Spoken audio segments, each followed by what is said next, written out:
when you choose to stop and help somebody, shouldn't make things worse. Opposing counsel just got up here. He told you a lot about Nick Murphy, the accident that occurred. You the case in such a narrow view. See, the reason is members of the jury.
Then you have a bit of a decline.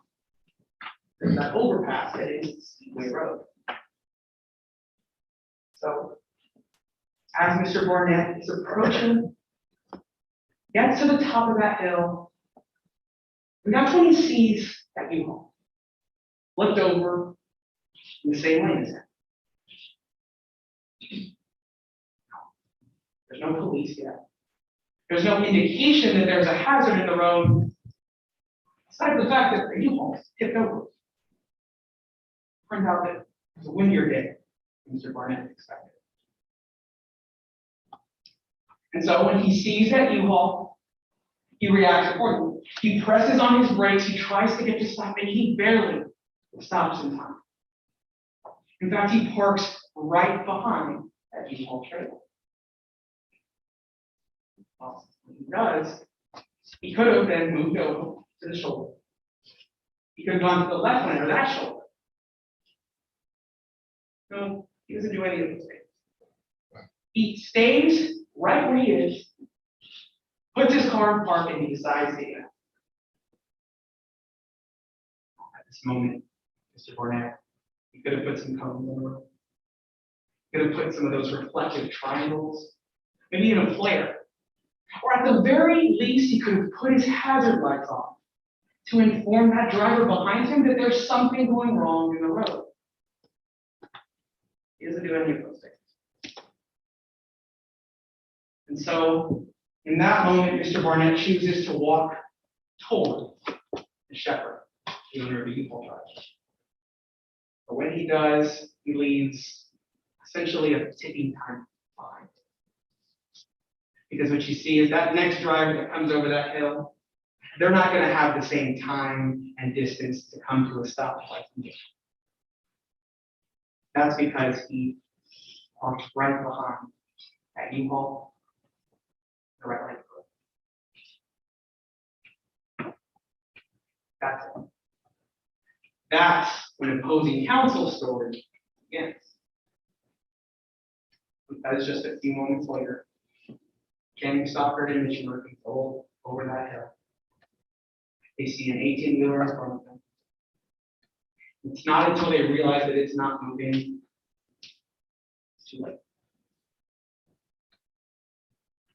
Channing Stockard and Mitch Murphy crash right into the back of the 18-wheeler, and Channing Stockard is presumed dead.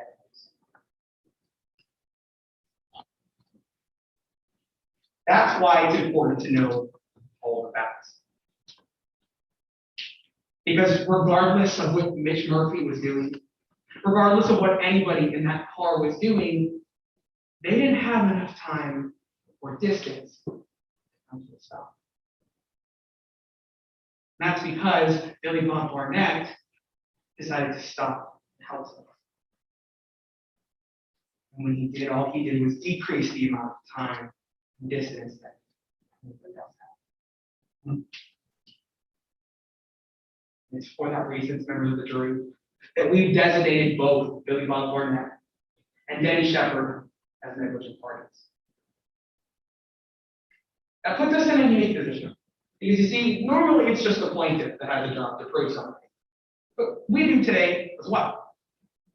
We have to prove our case by a preponderance of the evidence. Now, all that means is that at the end of the trial today, when you weigh all of the evidence, if you find that it is more likely than not that either Billy Bob Barnett or Denny Shepard was the cause of the death of Channing Stockard, then we've done our job. I want to be clear. When it comes to the responsibility of Mitch Murphy, that job stays with the plaintiff. And it stays with the plaintiff all throughout the trial. So what that means is that they're going to present a case. They're going to present evidence and they're going to call witnesses to that stand. When they do, members of the jury, I want you to keep a question in the back of your mind. Does any of this evidence change the fact that whoever that driver was, they weren't going to have enough time or distance to come to a stop? Because if you keep that question in mind, members of the jury, your decision at the end of the case will be easy.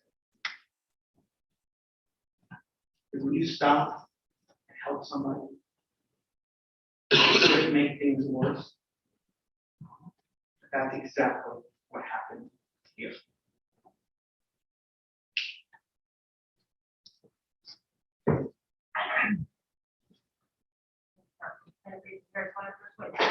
Yes, Your Honor, I'd like to call Mr. Justice Stockard and stand.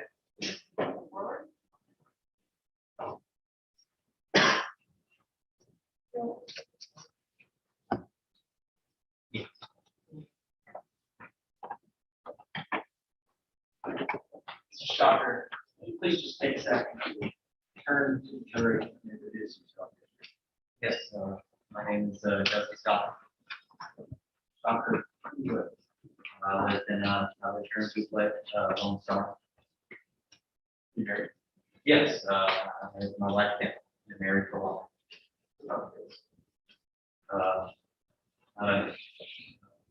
We had a daughter, Channing Stockard, 17 years old. She's now with us. Stockard, I understand this is going to be difficult. Can you tell the jury just a little bit about Channing? Was she in school still? Yeah, she was. My daughter was 17. She was going to high school at Roadway High. She just finished junior year this summer. Got a senior year. She had a scholarship in MIT. She was on a really good path. What do you do? I'm an engineer at the local nuclear plant. You have the idea of Channing inspired you? She wanted to be a nuclear physicist. I guess it ran. Now, do you remember ever speaking with Channing on June 22nd, 2009? Yes, very well. We had a couple of phone calls that day before everything happened. What was Channing doing on that day? Yes, she was flying in from a trip she'd had in Europe. She'd been gone about 3 weeks. It was the longest she'd ever gone. the stalkers don't go far out along side. So it had been a while. She was just flying in. She came in through the airport. She was at the airport. Did you call her first when she landed? Yeah. I gave her a call and she about when she landed, she just got in around 7, check in and sure that she had a nice get. Now, who was it that picked up Kenny for there? It's Murphy up there. Did you have the idea? No. No, I did not want Mr. Murphy picking on my dog. So how was it that Mr. Murphy came to pick up your dog? My wife Kim got the idea, but I got no real will yet, but she got the idea to ask Mr. Murphy to go with her. You mentioned your first phone call. You checked to see if she had landed. Is there a second phone call like that? Yeah, she called me when she was in the car. It was about 7:30 that day. She called to talk to me. I guess she was kind of talking back and forth between me and Mr. Murphy. So. And what did you hear her say during that conversation? I don't know, it's a little bit horrible towards the end, but at one point, we're talking, I hear her say, I think we're going 5, something, and then it breaks up. Is there another shake? Yeah, after that, she said something like, we know that things can happen too fast. Last thing I ever heard my daughter say. I know it's difficult, but do you understand what either of those statements meant, context during or something like that? No, I didn't know what was going on there. The phone was breaking up, there wasn't a lot of context, I don't know what issues. Mr. Stockard, that's it.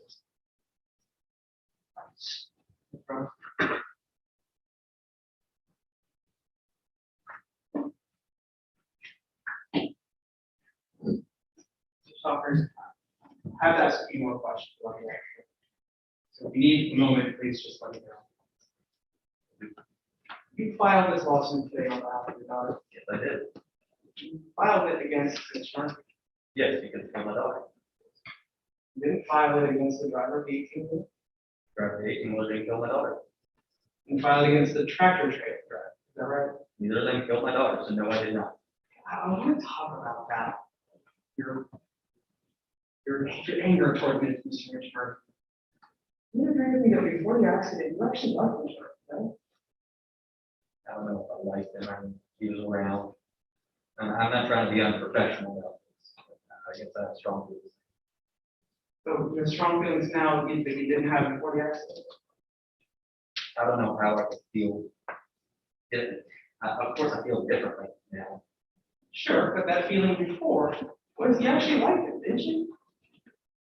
I thought he was, You liked him around your daughter? maybe they were friends.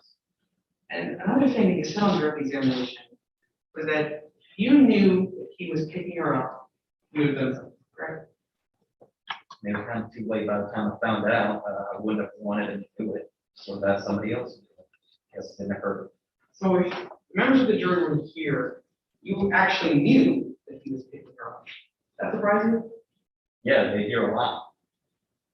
So you're saying they heard that testimony from your wife? You won. I don't know what she must have said, but I didn't say that. So again, going back to my question, if they were to hear that, you're saying that your wife would be won. I guess so. That'd be unfortunate, but I guess so. Let's just stop it.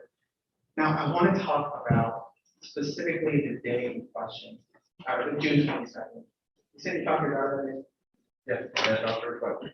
and you heard some statements about it, right? Yeah, I did. That's what I said. It's fair to say that when you heard those statements, there was some connection. Yes, there was. Yeah, I said it kind of garbled up. You know. And that, just to be clear, that's right after the quote that said we must be doing 105. Yeah, I didn't know what she really meant by that, but she was saying. Well, she might have said some more things afterwards, right? Yeah, of course, don't break up. Okay. And after that, you know, a couple hours later, that's when the accident happened. Oh, that's pretty soon after that.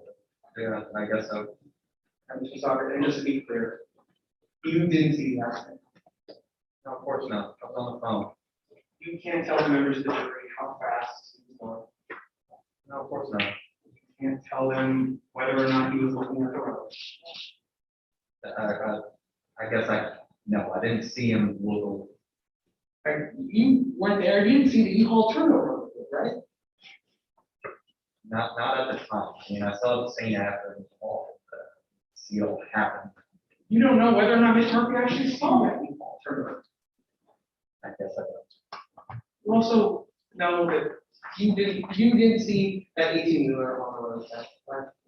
Not until after I got there and I saw my car crushed under it. You'd agree with me that by the time you saw it, it had been moved off the road.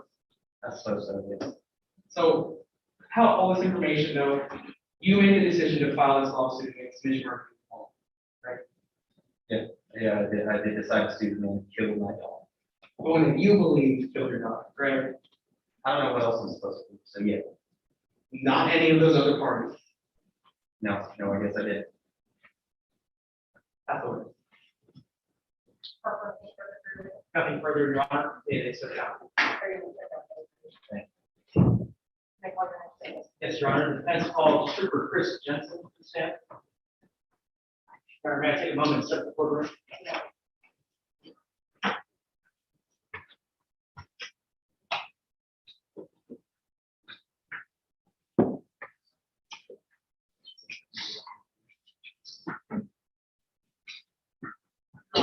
And opposing counsel uses it. May I move to the courtroom to see it?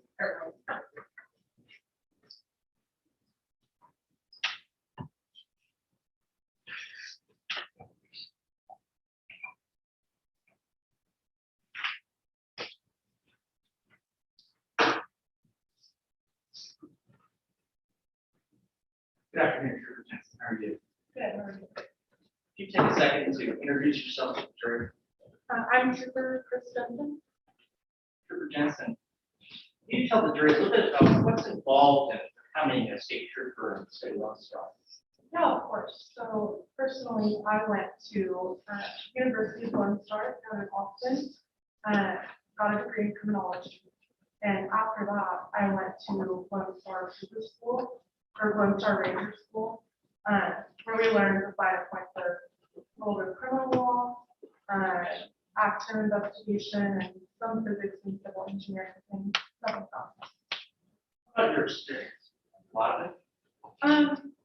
I don't know what you characterize as a lot, but after I got out of Lone Star Ranger School, I worked for 5 years as a rookie under a experienced trooper. He had 25 years of experience, and he trained me for 5 years. And then after that, I became a full-fledged trooper and got my car.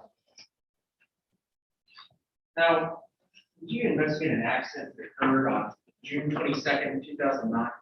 I did. I got the call around 7:35, and I was about 2 miles away. So I reported the scene immediately with my sirens and lights on. What were your first steps when you arrived on that scene? Well, first I ran to check to see if the occupants of the vehicle were okay. As soon as I got to the car, I saw Miss Stockard. She was clearly dead out of the scene. And the defendant was driving, and he was in a unconscious state. Your Honor, may I first place for this previously marked as citizen report? Okay.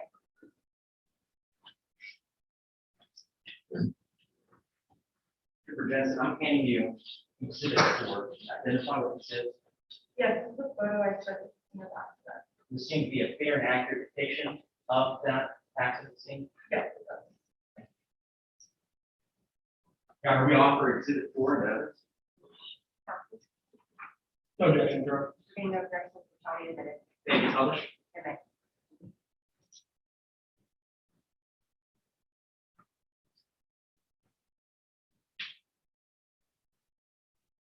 Trooper Jensen, can you just remind the jury what it is that we're looking at here in this photograph? Yeah, of course. So when I got to the scene, I saw an 18-wheeler parked in the right lane of Highway 66, and a red Corvette parked, as you can see, almost completely underneath that 18-wheeler, flatter than a pancake. Now, you said that you checked on the occupants. One of them was dead, the other one was still conscious. Conscious one tried to say anything to you? I asked if he was injured, and he said something along the lines of, where did that come from? And when I tried to ask further what he meant, he felt completely unconscious. And first witness would be exhibit number 1. Jeff, I'm showing you exhibit number 1. Identify what this is. Yes, it's the diagram that I created of the accident when I arrived. That seems to be a true and, true correct copy of that diagram that you know. Yes, it is. We also keep it one evidence. Counsel? Your Honor, I don't have objections specifically to the substance of this. However, I would object to authentication specifically, whether or not this was drawn on the scale or not. Your Honor, if I may respond. May. It is a diagram, it's a demonstrative, it doesn't necessarily have to be a scale, and we're fine and conceding that it probably isn't a scale. And so just to clarify, you're speaking on the future of the monster for today, That's correct. and that's that you make. Can I publish it? Okay.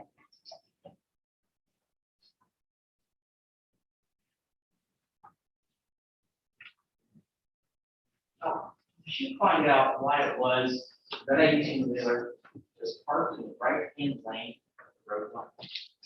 Yes, I talked to the driver of the 18-wheeler and asked, and he told me that he came to overturn U-Haul and stopped to render aid. And he thought that his 18-wheeler would be more visible than the U-Haul, the other driver.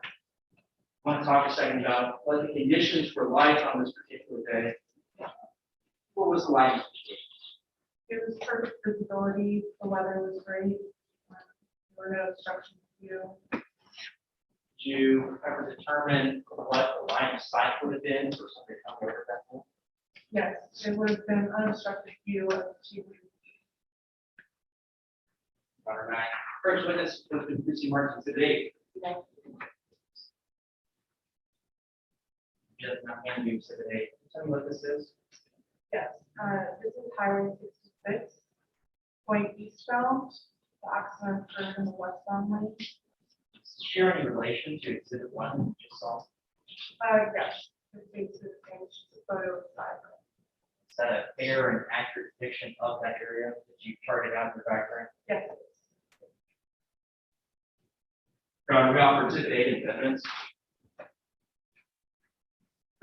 Without objection.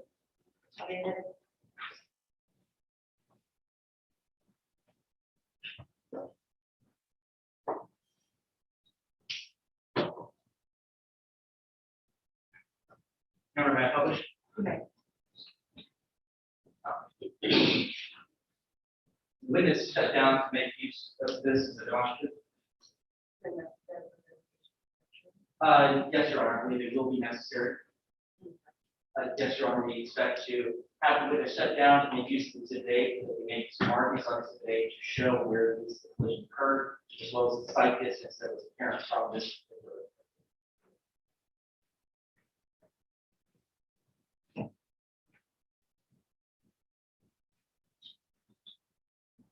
Now, Trooper Jensen, just to remind the jury one more time, we have here exhibit 1 and exhibit 8.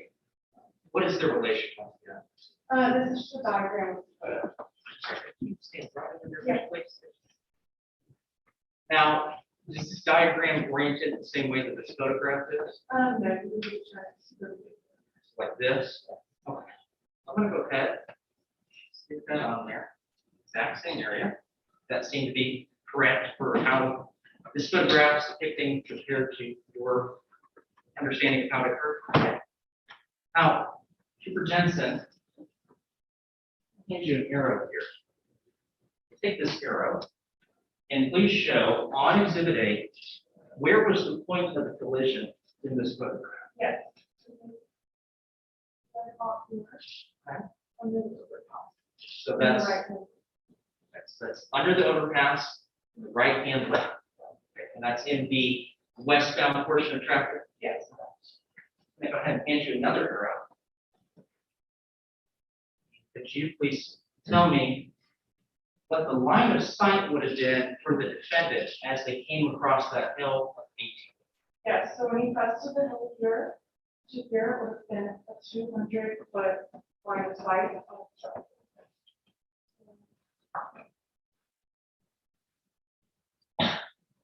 You're saying that from the top of the hill, when it was first visible, to the point at the back of the 18-wheeler would have been approximately 200 feet. Yes, I'm gonna go ahead and label this approximately 200 feet. Does that seem to be fair? yes. Thank you. Go ahead and return your seat.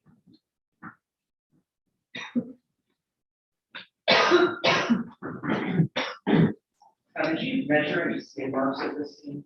Yes, there were 41 skid marks. What do you skid marks? What vehicle did you attribute that to? The red for that, the defendant was driving. Denson, do you ever commonly refer to certain materials whenever you conduct your traffic investigations? Yeah, there are materials, in particular, there's a chart that we use, that takes into account speed and reaction time and motion response. Your Honor, may I first witness with exhibit 2? Right. Mr. Denson, I'm handing you exhibit 2. What is exhibit 2? This is the chart that I was just referencing. Is it true and correct copy of that chart? Yes. Your Honor, we offer exhibit 2 in evidence. Any objections? No objections, Your Honor. There being no objections, to tell you that. May I publish? Okay.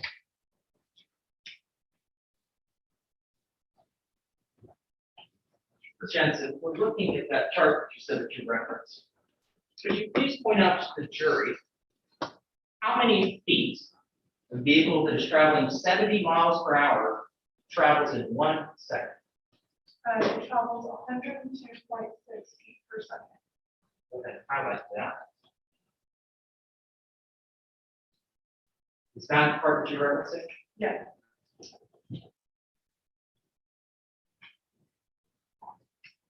Now, Trooper Jensen, you determined that there were some problems with the way that the defendant was driving.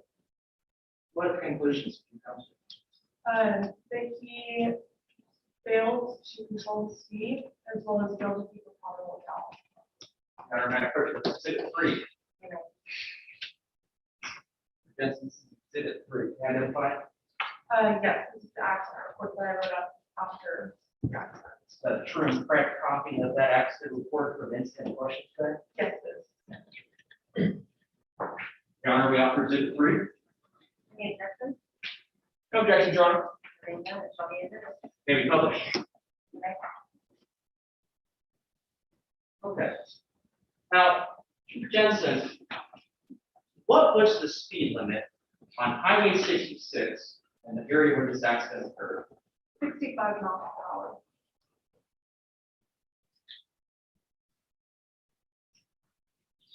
Based on your investigation, did you issue any citations in connection with this accident? Yes, I did. I issued the defendant 2 citations, one for failure to control the speed and one for failure to keep a proper lookout. Based on the damage that occurred to the vehicle, your understanding of how everything went down, were you ever wonder if the defendant was under the influence of anything? Yes, I certainly did. And in fact, as you can see on the investigation report, I wanted to conduct alcohol and substance testing, but the defendant refused.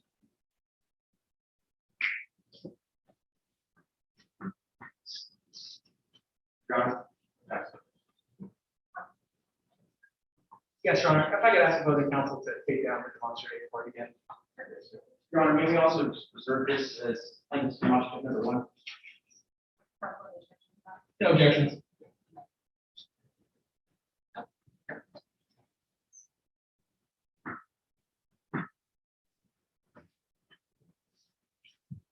Ms. Jensen, I want to start right where the opposing counsel left off. You said that you had some suspicion that the driver was intoxicated or had drugs in his system. Yes. And so on that report, you indicated that he refused that? Yes. Now, you remember creating a deposition in today's case, right? Yes. And when you were deposed, I was there, right? Yes. Your opposing counsel was there, right? And you were asking questions about the investigation. Yes. You were asked specifically about everything that you talked to the defendant about, right? Yes. Your Honor, I'm approaching the witness with her statement. Sorry, Your Honor, may I approach the witness with her statement? Apologies. Now, Ms. Jensen, this is that statement that we were just talking about? And it seemed to be a true and correct copy of that statement? Yes. Now, can you go to that last page there? Make sure that it's all over there. That's the ending of your deposition as well, correct? It is. Ms. Jensen, can you point to anywhere in this deposition to where you said that you asked the defendant whether or not there was any substance in the system? No, Anywhere in the deposition, do you state that he refused to take a drug or alcohol test? no. So the first time that we saw that was in that police report? I don't know when the first time you saw it was, but Well, you didn't inform us in that deposition, right? yes. All right. Your Honor, may I read the statement? And I want to talk about that statement a little bit more. You actually didn't create that statement on June 22nd of 2009, right? That's correct. You waited a couple weeks. Objection, Your Honor, to relevant. Your Honor, can I respond? As we just established, that the witness has made different opinions in that report in which she actually created this deposition. And we're about to go into the line of questioning to establish why she may have done that. She waited a couple of weeks because she had a really strong interest in this case, was because of her relationship to one of the parties. Therefore, it's relevant to go into that bias and interest, especially when we're talking about the credibility of the report.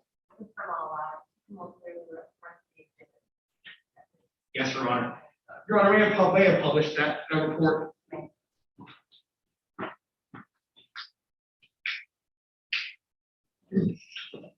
Ms. Jensen, this is that report that we were just talking about, right? It is. You agree with me that the accident occurred on the June 22nd of 2001, I would. but you didn't complete it on it. Yeah, but that's customary. We get behind in our work quite often, and sometimes we have to write up the accident report weeks later. But I'm going to talk about why you waited weeks later for this one. You said because you actually knew one of the people in the car, right? I did. That's why you wanted to put it as a priority of yours, right? Well, that's why you went back to the report just a couple weeks later, right? Why would that make it a priority? Well, you actually knew the victim in this case, right? Yes. You knew her before the accident, Yes. and I want to talk about how you knew the victim. You actually asked her on a date. Objection, Your Honor. Here we approach. Okay. Constructively. Absolutely. John Russell, shots to get to any specifically regarding Superintendent's disciplinary work in regards to her understanding of the relationship with the superintendent. Eventually, at this point, I'm just getting to the that they even led before that. There's an event where it was before that, but we are going to get there. We did plan on approaching the event before that. We're just getting to the date. Right, I'm allowed.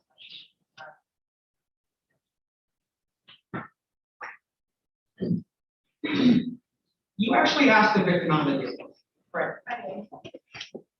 The time you asked her on the date, she was in high school. She was about to be a senior in high school. Yes. And you had already graduated from high school. I know. You already graduated from college. I have. You were Objection, 27 years Your old. Honor. Once again, object to relevance specifically in regards to the age or something like that. I was wrong. Yes, Your Honor. So when you asked her on that date, she turned you down. She turned you down because, well, she already had a date that day. All right, so I want to get into why you knew that she already had a date that day. Your Honor, maybe we approach it this time constructively. Never mind. Yes, Your Honor, I think it's still appropriate to go into this. Nothing today has established that Trooper Jensen advised any way, shape, or form during her investigations. I believe this would only explain her passions and lead to misunderstanding. Yes, Your Honor.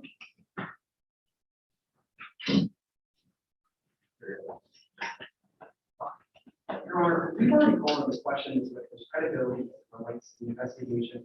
Specifically, the fact that on her report that she created a few weeks later, she said that the defendant wasn't actually denied a drug and alcohol test. And when she was deposed and asked about all the times and interactions she had with him, she left that out. This goes directly to her bias and interest. And why she had an interest in this case was because she was actually following the defendant, or she was actually following the victim, and the defendant was the one dating her at the time. She was given a probationary notice to stay away from the victim for 90 days, and that was just 6 months before the actual incident in question. Therefore, it's highly probative to go to her bias and interest, and it's not substantially outweighed under the balancing test of 403.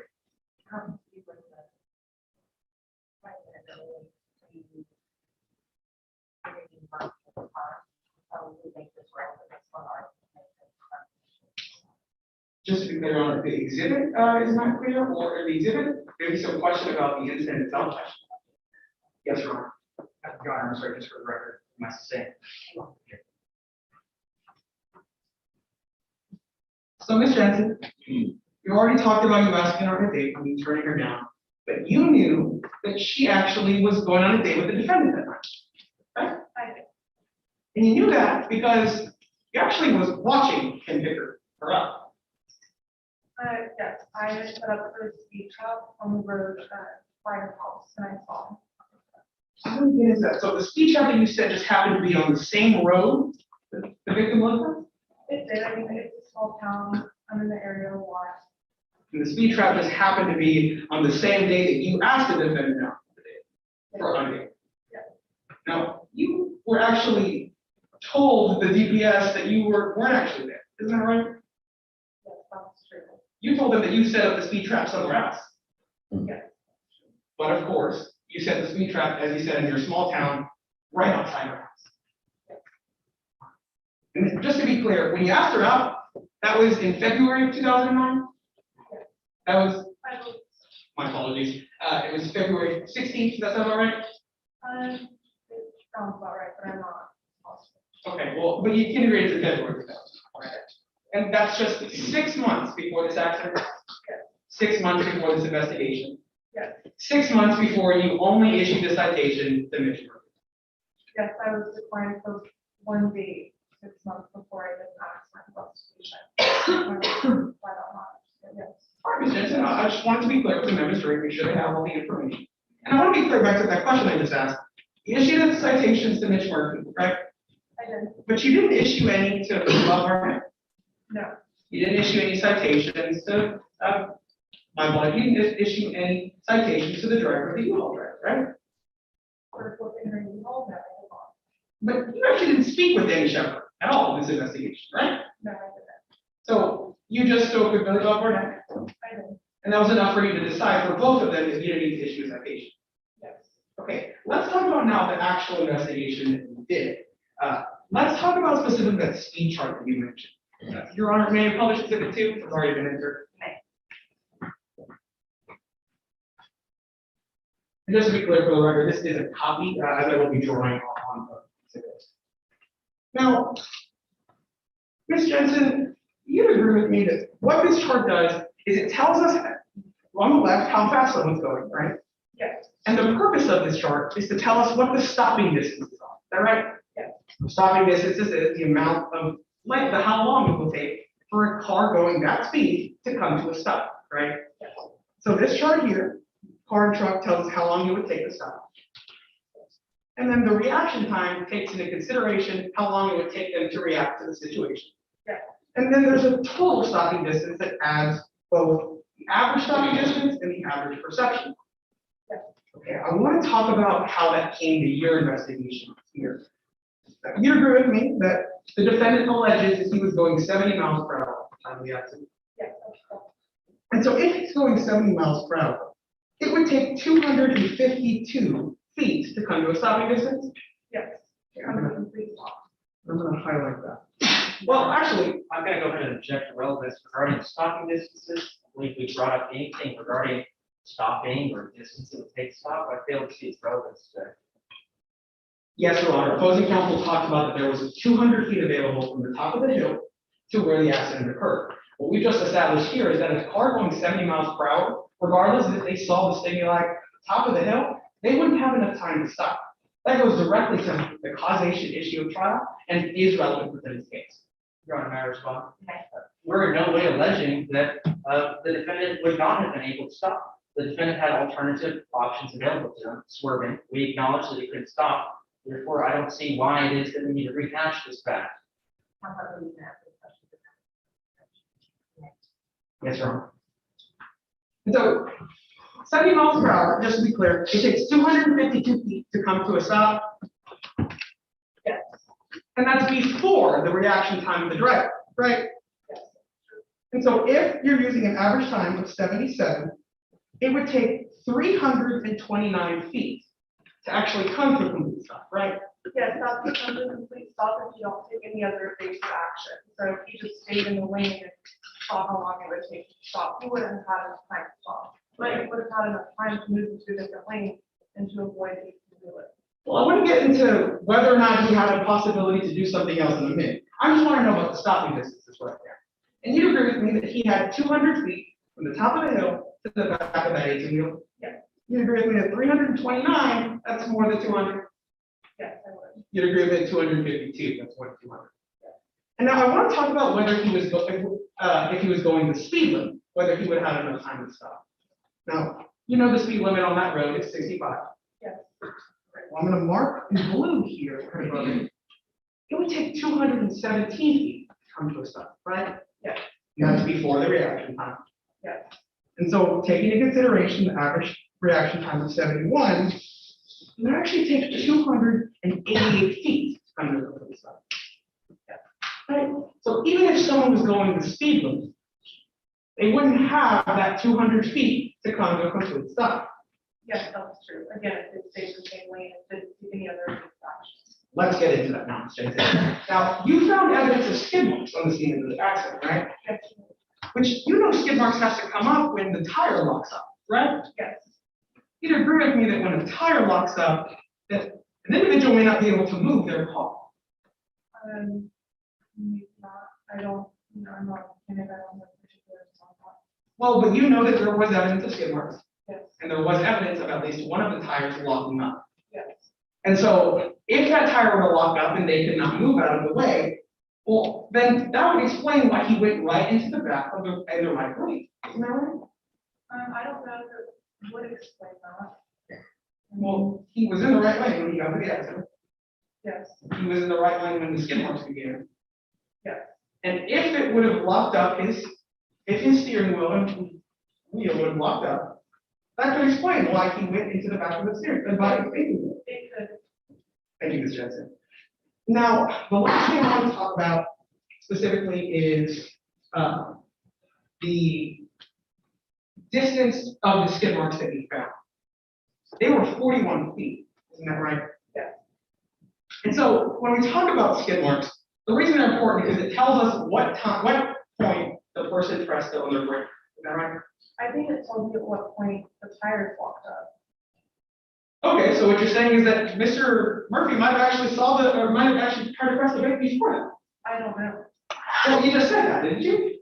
I said that it indicates the time when the tires locked up. They could have locked up at the time that he was brake. And they could have locked up before or after the time that he tried to press the brake. It's possible. So you actually can't tell us at what point the defendant actually saw the 18-wheeler in front of him. No. But yet, part of your investigation was still that he failed to keep the proper speed. Yes. Even though if he was going the proper speed, well, he could have come to a proper stop. Yes. But your citation also was related to failure to keep a proper lookout. Yes. Even though you can't tell us when you actually saw that 18-wheeler in front of him. And this was all issued to the person that was dating Jane Stalker. Yes. That's what it is. Yes, Your Honor.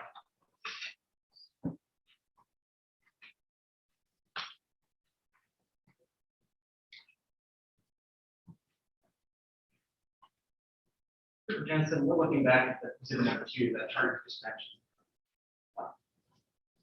Can you tell me, how fast or how many feet would have been traveled? Somebody going 70 miles an hour. How many feet would have been traveled? 112. Now, plaintiff's counsel pointed out that the total stopping distance was insufficient for the amount of space that there were. In your opinion, would it make it more or less likely that Ms. Stockford would have died in an incident of collision if braking had occurred earlier or later in the process? Objection, Your Honor, to an improper opinion. Absolutely correct. Mr. Jensen, what happens to a vehicle whenever you start braking. It slows down. Whenever that vehicle slows down, does that change the impact force? Yes, of course. So it's possible that if braking were to occur, that impact force would have been less. Now, Trooper Jensen, do you have a kind of standardized methodology with which you go about investigating traffic accidents? Yes, like I said, we use this. And another thing is, I mean, you look at the totality of the circumstances. So the fact that the car was so severely damaged and run completely underneath the 18-wheeler indicated to me that it was going at excessive speed. Can you tell me when during your investigation you deviated in any way, shape, or form from your standardized methodology? I couldn't tell you that because I didn't. Did your feelings towards the defendant have any role in the way you conducted your investigation? They have zero effect on my investigation. Thank you, Your Honor. No, Your Honor. This witness step down. Counsel, please proceed. No further witnesses, Your Honor. I'm first. Your Honor, would you like us to proceed or would you like us to take a brief recess before we begin? Y'all didn't really take a recess? Gentlemen, Your Honor, however, it is up to you and, All right, then we'll take 5. And she needs 5.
I'm really loud.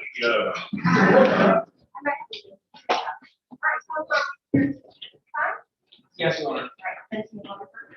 Your Honor, before calling our first live witness, we would like to read a part of the deposition of Mr. Billy Bob Barnett, as we open it. Beginning on page 1, question 1, starting at line 1. Question, what is your name? Answer, my name is Billy Bob Barnett. Question, what is your profession or occupation, Mr. Barnett?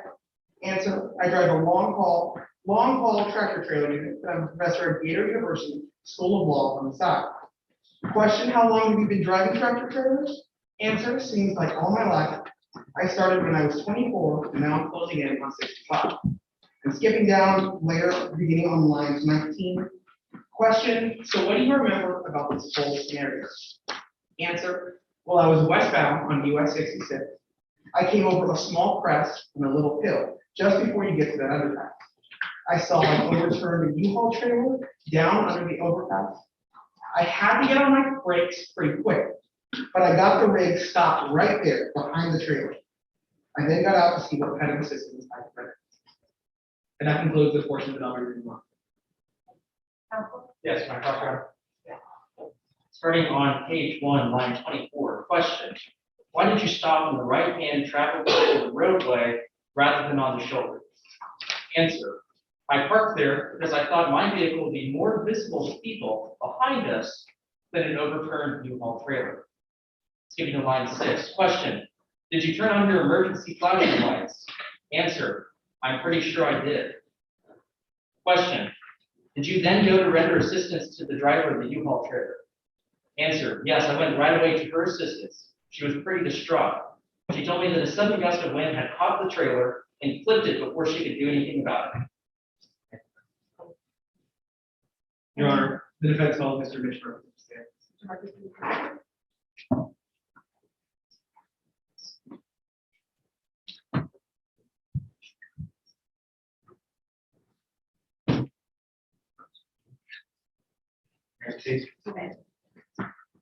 Mr. Murphy, members of the jury had heard about you all throughout the case. I want them a chance to get an opportunity to review. Can you turn and tell us your names? My name is Mitch Murphy.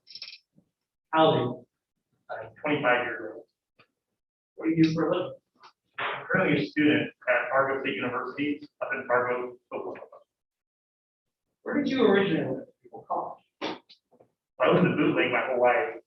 Up in college in Fargo, the longest I've ever been away. Always loved being from bootleg, but it's getting harder to come home every time from school because the way in and out of bootleg, the Highway 66. Tough road to travel. When I'm going back to the life after graduate. At this point, probably not. Why is that? So, well, I thought that was. Well, I want to now get the why. I'll talk about it in 1 second. But before we get into the actual accident itself, I just want to ask some background questions about that day. Why were you driving Kenny soccer? The Jennings mom, Mrs. Stocker, had asked me to pick her up at the airport and drive her home. Which airport is that? That would be Armadillo Airport. So you mentioned earlier that you were on Highway 66.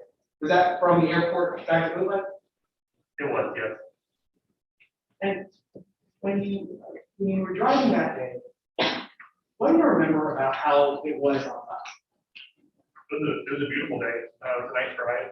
Sunny, bright skies. Now, let's talk about the actual accident itself. Where did it take place on Highway 66? So there's a part of Highway 66 that everyone will know if you've ever driven it. There's a hill as you approach the overpass, the Speedway.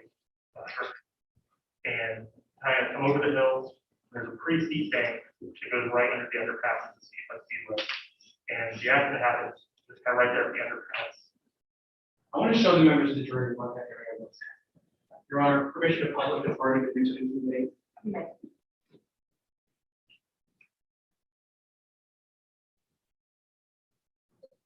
Mr. Murphy, is this that area that you were just talking about?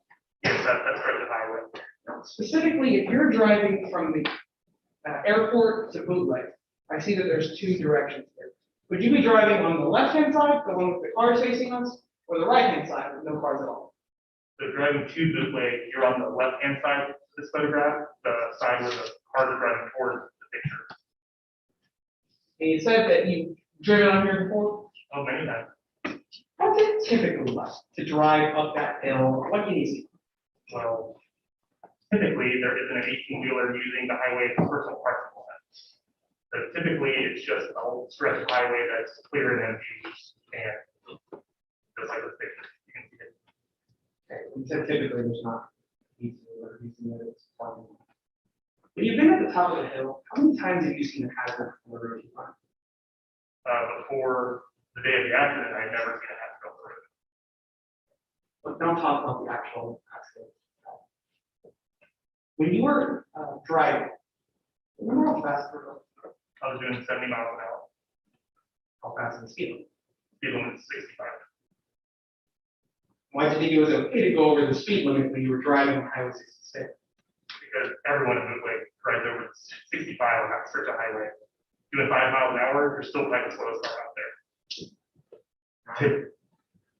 I anticipate opposing counsel is going to get up here and try to challenge how fast you were going. Do you remember anything that could tell the members of the jury how fast you were going? Yeah. Channing said, look, we're doing 105 feet per second. She's such a nerd, and she likes to do this kind of conversion. But she, yeah, so she said that. Well, okay, Mr. Murphy, I'm having a big problem understanding that. I don't speak in feet per second. Is that something typical of Channing soccer? It was typical of her. I mean, like I said, she was going to MIT. She loved math. She loved doing those conversions. I was nervous after spending so much time in Europe to come back speaking in meters per second. I had to learn that. But luckily, she kept it in feet per second. Let's talk about actual times we got to college. What do you remember? So we get to the top of the hill, drive her home, and she's on the phone with her dad. I think it was her dad. And she makes a comment about doing 105 right before that. Again, 105 feet per second. And then she says, you know, Mitch, things can come at you pretty fast. And you could tell the way she said it, that she had it was inviting. I glanced over at her, she had a flirtatious smile on her face, the sun was coming into the window. And I just kind of soaked in her smile there for a moment. That was right before the accident. I want to talk about why glancing over right after the top. You got to the top of the hill. Or any indication that there was a hazard in the road out there? No, Yeah, contact, I didn't see any, any players. not a single way. Are those reflective triangles? None of those, Did you see it? 18-wheeler in front of you, its hazard light? I didn't see any happening. So what did you see when you got to the top? I got to the top of the hill and I saw a tractor trailer in the right-hand lane of Highway 66. You know, 100 feet from me. What point did you realize that 18-wheeler wasn't moving? So when I kept driving and the distance between our vehicles decreased quickly, it was clear to me that that car wasn't moving at all, not moving slowly, was stationary. That's when I realized. Stop. Walk us to that. From when you realized that the car isn't moving, when you act like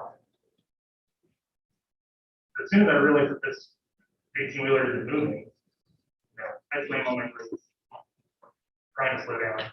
The tires lock up, we just slide right into the back of that trailer. What do you remember? Mostly waking up in the hospital, but I have some foggy memories of kind of being at the scene, hearing sirens, someone trying to check on me, but everything's pretty fuzzy. Before we get to that, I want to make something clear. It said that you were going 5 miles over something, that you glanced over your girlfriend, one before that. What do you want to tell the members of the jury about your actions? Stop. Number 3. I've played that moment out in my head 1,000 times. And I am sorry. But also in that moment, hearing her talk to me, seeing her, I don't know if I could have done anything different.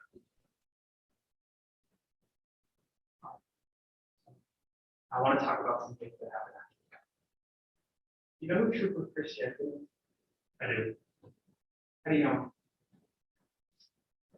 She's an officer out in Roadway. She kind of has it out for me because Jensen, I was speculation.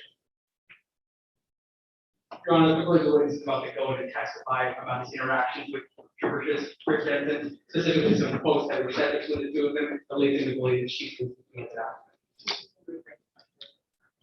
That's right. So before we get into specific instances with Trooper Jensen, you know, she was at the scene of the accident that day. I've heard since the accident that she was there. Do you remember being asked at all to take a drug or alcohol? I don't remember that. What about when you were in the hospital? Were you asked about a drug or alcohol test? I was not. Well then, when did you have interactions with Trooper Jensen?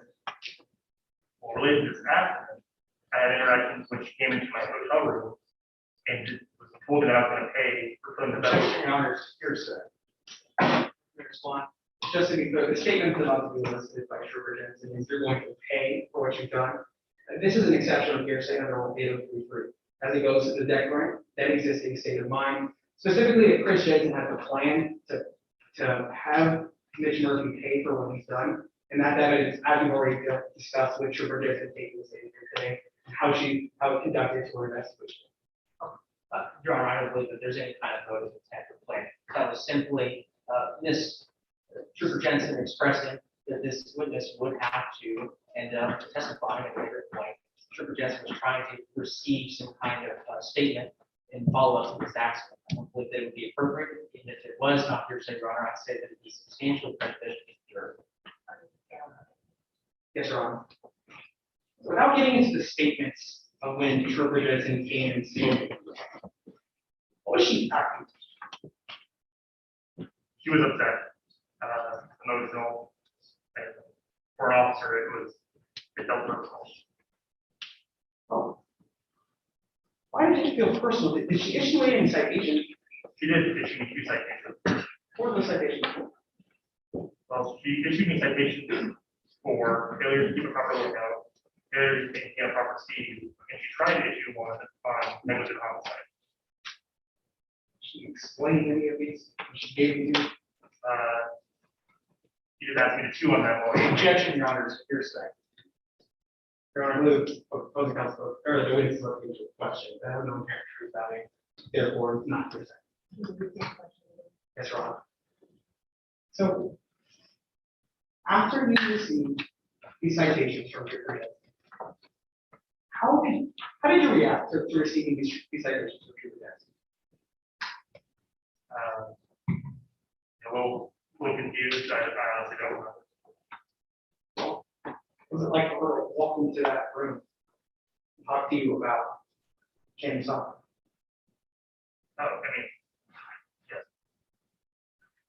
A hard conversation. She was intimidating. And I'm in court. I was scared of what's going to happen before it. So. Maybe it was emerging. That's what it was. Perhaps, right.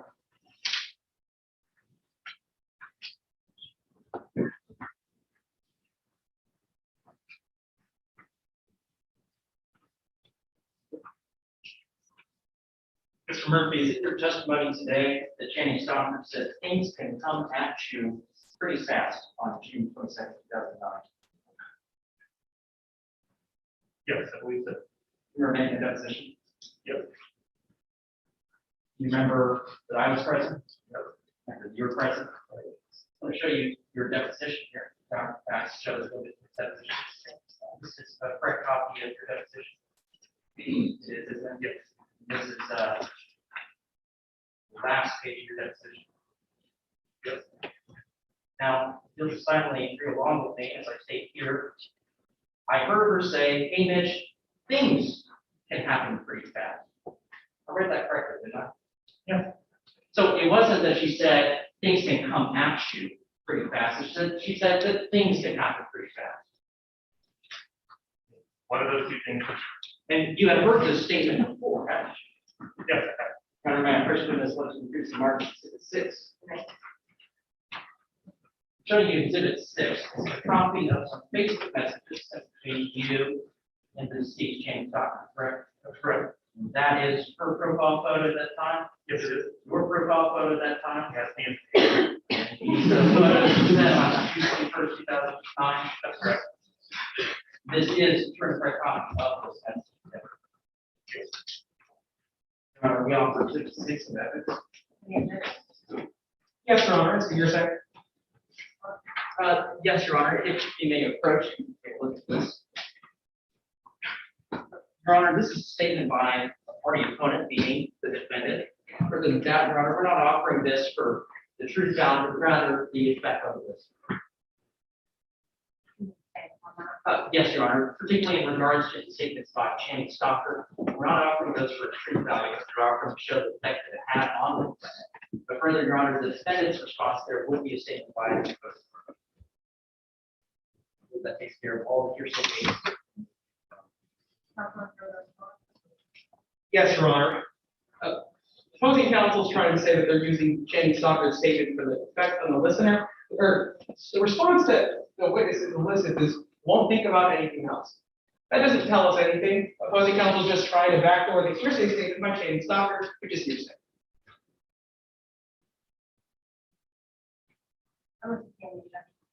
Yes, Your Honor.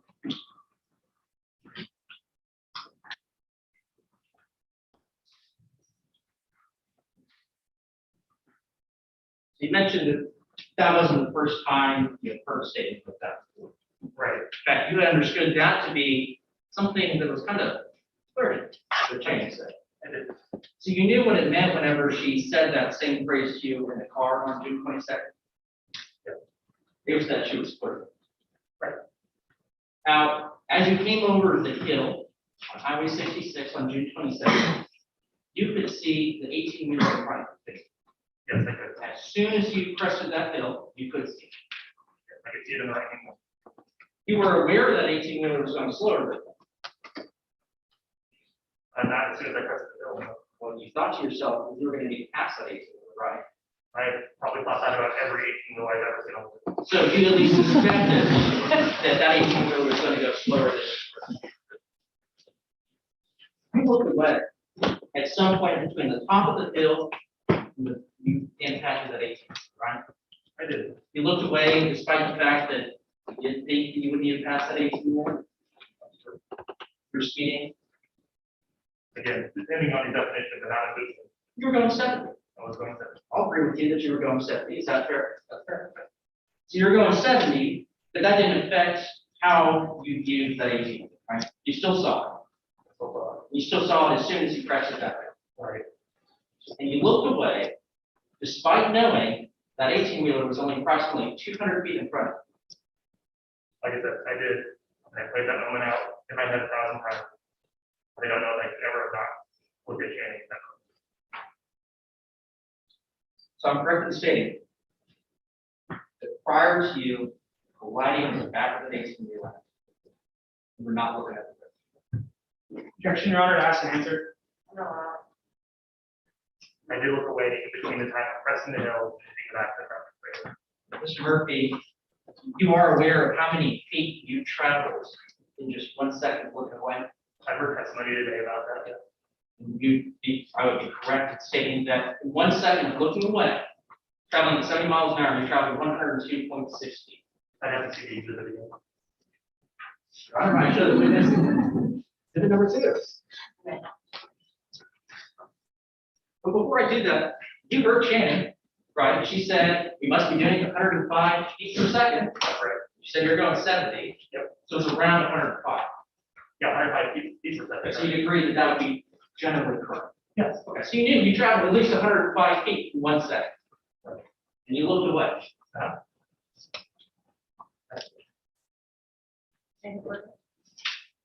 No rejection, Your Honor. We still allow, just ask for the witness to be allowed to step down.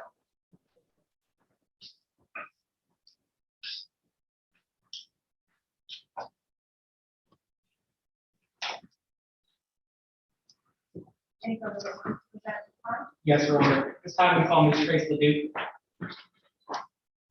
Before I begin, may I set up the relevant needs of the demonstrations?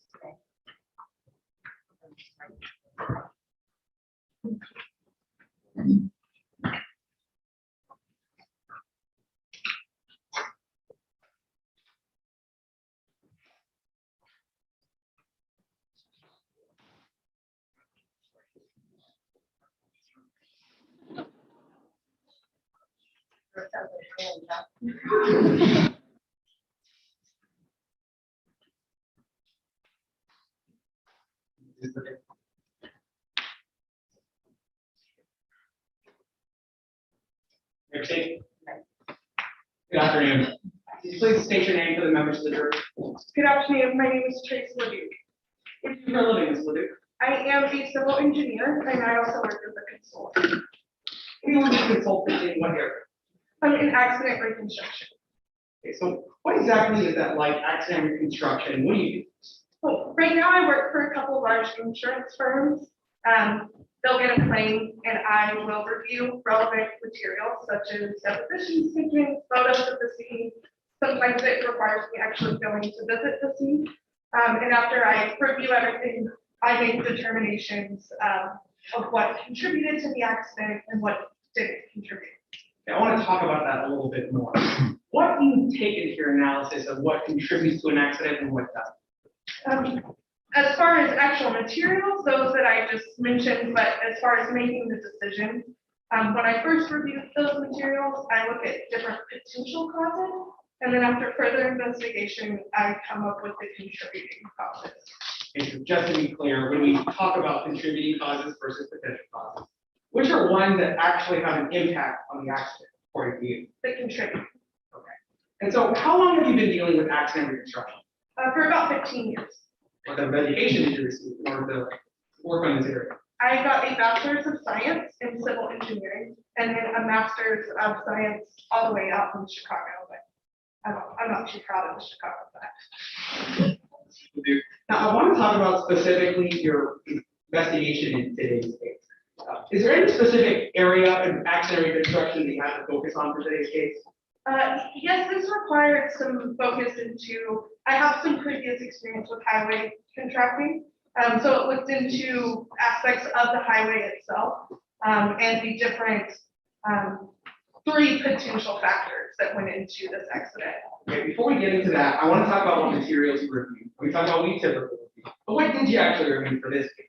I looked at all the depositions. From my understanding, my deposition was the last one taken, so I was able to review all the other depositions before I made that deposition. Photos of the accident. I actually went out to the accident site myself for this one. And then, of course, pieces of books and things like that that I normally consult in my compliance work. And so were those materials sufficient to come to a conclusion in today's case? Absolutely. Now, when you came to a conclusion, did you use those potential causes and contributing causes that we just talked about? Yes. Was there anything else that came in terms of methods and how you came to your conclusion? No, sir. Right. What were those conclusions? I came to three separate conclusions, which were the three contributing factors of this accident. The first was the fact that the U-Haul was. Your Honor, I'm going to go ahead and object to the improper opinion. I'm not sure what the witness has been concluded as being an expert in, or if these particular conclusions would be appropriate for this expert if they are one. Yes, Your Honor, we've already laid the foundation that she's an expert in accident reconstruction, dealing with specifically with her areas of expertise. How she normally goes about conducting investigations, but she did that here in today's case. We laid the foundation for this expert witness under Rule 702 to issue this opinion that she's getting today. Oh, yes, Your Honor, I'll tender Ms. Leduc at this time as an expert in accident reconstruction. And particularly into what, any accident reconstruction, traffic accident reconstruction, vehicle accident reconstruction. Yes, Your Honor, I was just going specifically to what the witness's testimony was. She's laid the foundation that she's an expert in accident reconstruction dealing with highway accidents, and specifically how they deal with highway engineering, I believe is what she testified to. Right. Your Honor, we would be fine admitting her as an expert as it pertains to highway engineering and accident reconstruction with regards to highway engineering in particular.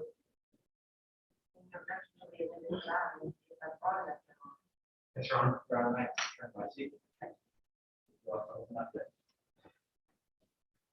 All right, so we were talking about your three conclusions I think you said that you had? Yes. What were those? The first is that the U-Haul was flipped over in the middle of the road was a contributing factor. The second was that the 18-wheeler, the fact that it had no indicators was a contributing factor of this accident. And lastly, that the U-Haul was parked in the right lane was a contributing factor. Your Honor, I'm going to go ahead and check. She was entered as an expert, particularly in accident reconstruction as it pertains to highway engineering. I've heard nothing about highway engineering or how the engineering of that highway. I'm sorry? Well, Your Honor, that this would be an improper opinion given what she's been accepted as an expert.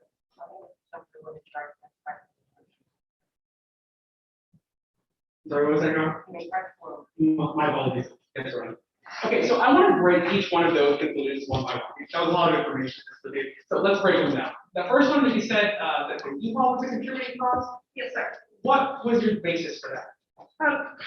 That one probably was the easiest to come to. If that U-Haul had never had an accident, no one would be here today. Well, what do you mean by that specifically? If the U-Haul hadn't been flipped over in the middle of the road, it wouldn't have caused the 18-wheeler to stop, and therefore it wouldn't have caused Mr. Murphy to be in the accident, which is. Okay, do you have any indication in your investigation of why the U-Haul traffic could go? I wasn't able to review anything from the actual driver of the U-Haul. I did see a potential cause was that the wind might have had something to do with it. But other than that, I wasn't given any opportunity to make any determinations there.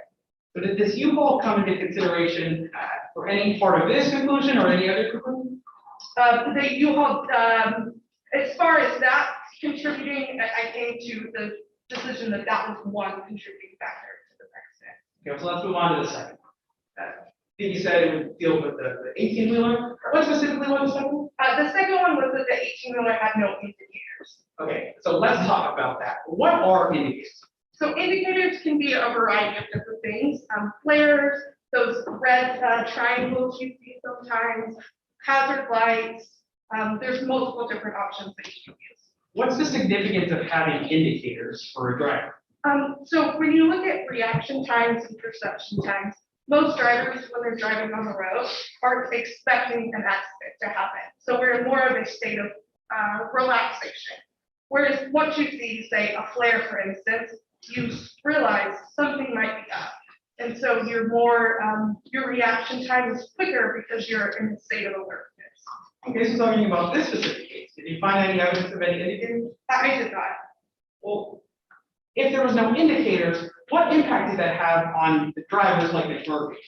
As I was saying, it has the impact of slowing the reaction time. So when there aren't any indicators, if you see something in the road, you're going to assume that it's moving forward. So if you're a car following, behind another car, of course you're going to assume we're all moving. Especially when you're on a highway, you're going to think we're moving at a rather quicker rate of pace. I apologize. So in dealing with specifically these indicators, how does that affect one's perception or reaction? The lack of indicators can ultimately become the difference in a split second. And that split second can really have a difference between something being a fatal accident and a near close call that many humans have close calls throughout their life driving. And so how was Mr. Murphy's perception and reaction time impacted here? Mr. Murphy's was affected because of the lack of indicators, didn't give him any sort of time to make his reaction time quicker because he had no idea that anything was wrong. Okay, and let's go to that final conclusion we came to. I think it also dealt with 18-wheeler. What was it again? This last one is that where the actual 18-wheeler was parked in the right lane as opposed to the shoulder. What's your basis for this conclusion? The fact that an 18-wheeler has length, the fact that he parked there lessens the actual feet that Mr. Murphy had to stop before hitting something. All right, so that seems like a lot of positioning type things. You think it might be helpful if you can set down and draw parts of what you're talking about? That would be helpful. You're on permission for the witness to step down? What is it? I don't do everything. Yes.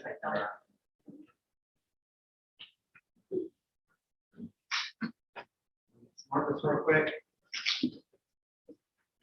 All right, Ms. Ledoux, so if you wouldn't mind with this black excellent marker, could you draw where the road was at the hill and indicate the top where the top of the hill is? I do apologize to the jury. I'm an engineer and not a lawyer.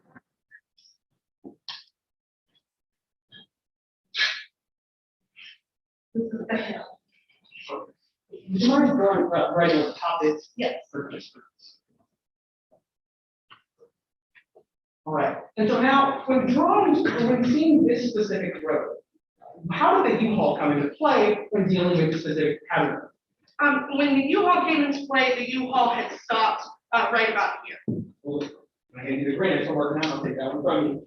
Would you mind drawing around where the U-Haul was and indicating with the U, and tell us how it impacted or how it impacted the matters here? Yes, so the U-Haul being parked here, as you see, sightline is obstructed because of the top of the hill. So you have to get to the very top of the hill in order to see what's down the road. So the fact that as soon as we got to the top of the hill, I guess I should have marked top here, my apologies. I have to mark it here and fix it. No problem. So this would have been where the sight line was able to begin. And so if the U-Haul had been parked here, the reaction feet would have been this long. So you would have had that far to stop your brakes. Well, did anybody have that amount of time to come to a stop at their brakes? So the 18-wheeler did. Okay, so let's talk about that. What in your investigation did you find when it came to Mr. Barnett's ability to stop? Mr. Barnett was able to stop. He did not hit the U-Haul. So the fact that in this link, he was able to stop without any sort of accidents. Well, what did Mr. Barnett do after he came to a stop when he had sufficient time? He stayed in that right lane, making the amount of time to stop for any further cars shorter. Hit another one too.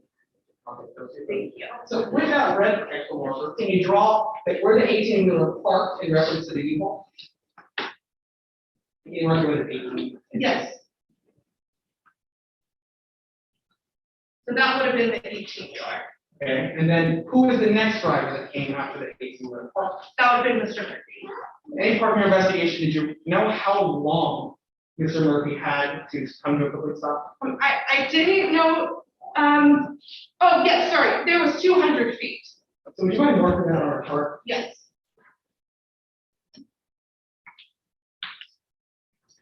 Would you mind marking the 200? Yes. Underneath it, my apologies. All right, so now I want to talk about the difference between that red line and that green line. What is the difference between that in terms of measurements? Throughout my investigation, I was able to determine that it's approximately 48 feet, if not more. Well, how did you come to that number? So there are regulations with 18-wheelers, and the minimum length that a tractor trailer has to be is 48 feet, and that's just the minimum, so it could have been longer. Well, I want to show the members of the jury just how long that is. Ms. Levin, would you mind grabbing this from? Not at all.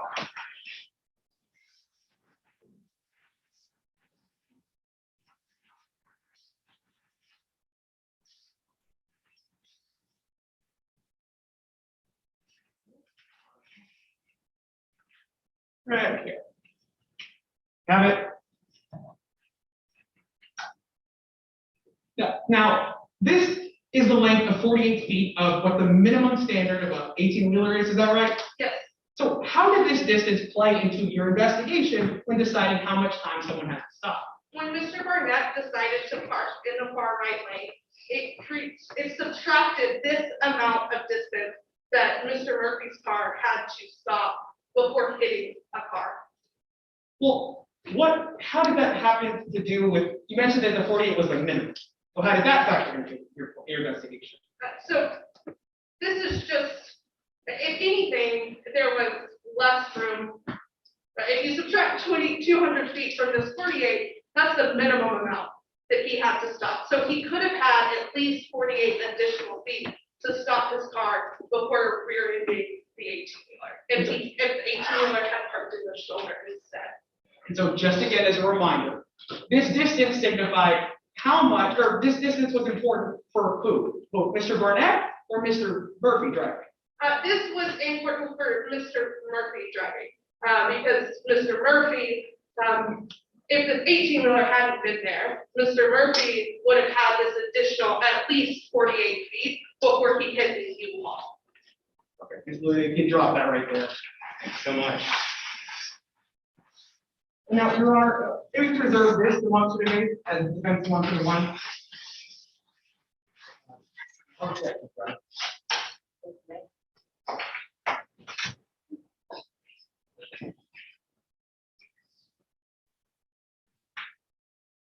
All right, Ms. Levin, based on all your conclusions here, with a reasonable degree of scientific certainty, what were you able to determine were the contributing causes? The fact that the U-Haul had flipped over in the road, the fact that the 18-wheeler had put no sort of indicators out, and the fact that Mr. Barnett decided to park in the right lane as opposed to the shoulder. And what about Ms. Murphy? Were you able to conclude that he was a contributing cause or potential cause? He was just a potential cause, not a contributing. That's the witness. Yes, John.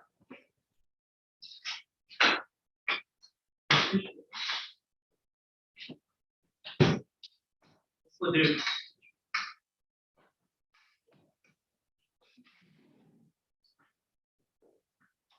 Correct in stating that in the course of your investigation, you made it a point to find the best results for the defendant, but not the plaintiff. The best result, I made it a point to find the true results. Well, not true. You said you made it a point to find the best results for the defendant, not the plaintiff. The results are also the best for the defendant, yes. But you said that you made it an effort to find that. I think the context of that statement is important. So you didn't necessarily conduct a neutral investigation, did you? I was hired to investigate for the defense. Exactly. And that's why you tried your best to find the most favorable result for the defense, not taking into account the plaintiff. I took into account my job, which is to look at the facts and come up with an expert opinion. But I am correct in stating you made it a point to find the best result for the defendant, not the plaintiff. You're correct in that it was the best for the defendant. I'm not necessarily not for the plaintiff. Mr. Ledoux, you agree with me that it was indeed a clear day on 322nd, and that the line of sight would have been approximately 200 feet. That's correct. I think you've thoroughly established that even if the defendant was going the speed limit, they wouldn't have been able to stop their vehicle at times. That's correct. That wasn't the only basic action they could have taken. was it? It's not, They could have changed lanes. that's true. They could have gone into the left lane. That's true. They could have gone onto the shoulder. Sure. Well, you fault Mr. Barnett, the driver of that tractor trailer, for not having gone into the shoulder, right? That's correct. But today you're not going to fault the defendant for not having swerved into the shoulder? I don't fault the driver of the 18-wheeler for not swerving. I fault him for parking in a lane of traffic that most people would assume traffic's going forward. A car on the shoulder, you're gonna know it's stopped. Now, on direct examination, you noted that Mr. Barnett stopped without incident. He was able to stop before he can leave, yes. And you noted that Mr. Barnett had no idea what speed he was going, correct? That's true. He could have been doing much less than speed limit. That's true. In fact, there was a blind hill that he had just come over. Correct. It's possible he slowed down because he didn't know it was on the other side of that blind hill. Correct. It's possible that the defendant could have done the same. That's right. I'm unsure. Now, Ms. Ledoux, you're aware from reading the defendant's deposition that he looked away at something. Yes, that's right. And you noted that he wasn't able to perceive that that tractor trailer was stopped until he looked back at the road. It's possible that at any point which he was looking away from the road, that could have been one of the points at which he realized that tractor trailer was stopped. Can you repeat the question? I'm sorry. Sure, absolutely. So it's possible that while the defendant was looking away, that if he had kept his eyes on the road, somewhere in that time period, he could have recognized that tractor trailer was stopped. Only to the point where he had gotten to the top of the hill, yes. I'm not quite sure I understand your answer. I'm asking you, if while the defendant was looking away, during that time, that could have been time that he was recognizing that tractor trailer was stopped. That's true, isn't it? I can't give an answer to certainty, but it's possible. It's possible.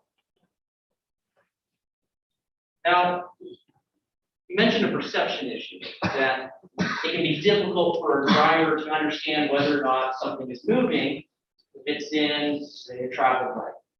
Correct. And you attributed that problem to Mr. Murphy in this particular instance? I contributed that problem to a multiple of factors. You believe that Mr. Murphy would have had trouble understanding that the tractor trailer was not moving because it was in the right hand. That's right. But there are ways to overcome that problem, aren't there? There are. One of those ways is to have a point of reference. It's a more difficult way, but it is one. So you'd agree with me that that tractor trailer was parked partially under the overpass. Correct. It's your understanding that when there's a reference point, it's easier for humans to understand speed. Yes. Reference points could be any stationary object like a light post going down the highway. Yes. Signs, stuff like that. That's right. Well, a stationary overpass could function the same way too. It could. So Mr. Murphy could have been able to tell that once he crested that hill and first noticed that tractor trailer, that it never moved beyond the overpass in that entirety of the distance, right? He could have realized that, yes.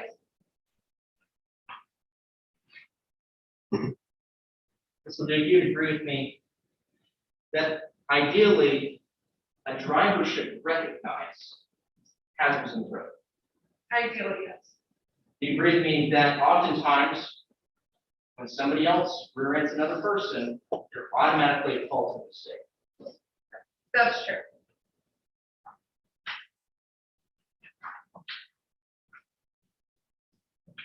Ms. Ledoux, you don't know how long the defendant looked away, do you? I do know. You do know that he did look away, I do know he doesn't work. and you've been present all day. I have. Courtroom. You heard how the defendant looked away for just 1 second. likely to travel 102.6 feet. That's right. And you know that you only have 200 feet to get more. That's correct. You should have had more. No objection, Your Honor. No further live witnesses, Your Honor. However, we do have one other deposition that we'd like to read up for the record. Yes, Your Honor. In the deposition of Kim Stalker, starting on page 1, line 24. Question, did Dusty know that Mitch was going to get Channing that day? Objection, Your Honor, speculation. Yes, Your Honor. The question is, did you know that Mitch was going to get Channing that day? Yes, Your Honor, we believe that the answer is going to be speculative in nature. Underlying. Yes, Your Honor. Line 1, answer, well, of course, Channing had been gone 3 weeks, and we both knew exactly what day and when she was coming in.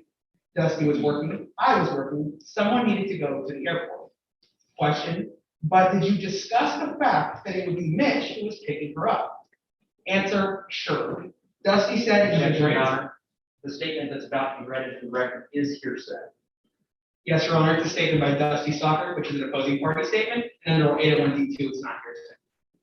Your Honor, Dusty Stockton is a representative of the party. Your Honor, we believe that even then, this would be more prejudicial than it would be probative in the sense that Mr. Stockton stated that he, in fact, in no way agreed to allow the defendant to drive the car.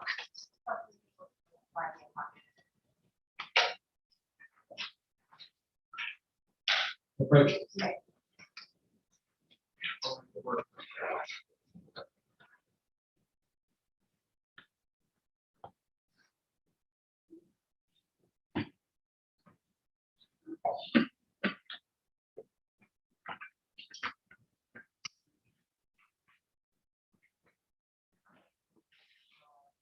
Your Honor.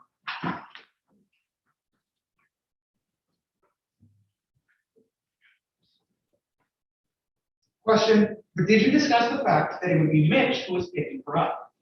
Answer, sure. Dusty said it was a great solution because if Mitch could spend some time with her before she got back to Bootleg, then maybe he wouldn't be hanging around as much, taking up her time when she got to the house.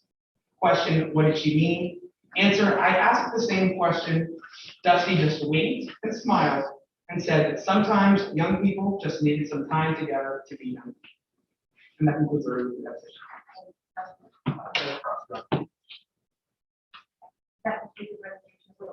It does, Your Honor, but that's defense arrest.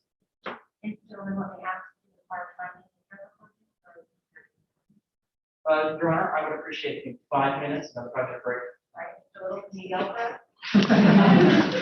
She means 5 minutes.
Yeah.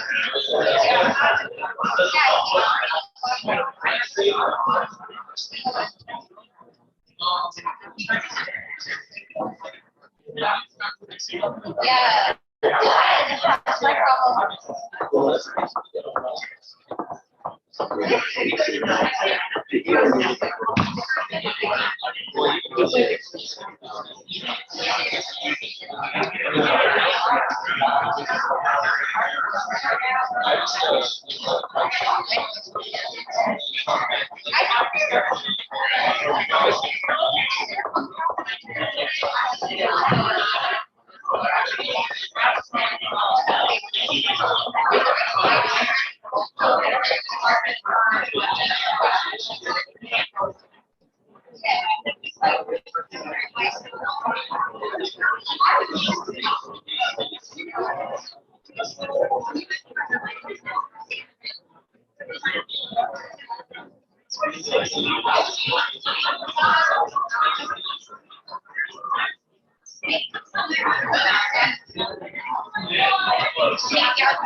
Yes, I love that.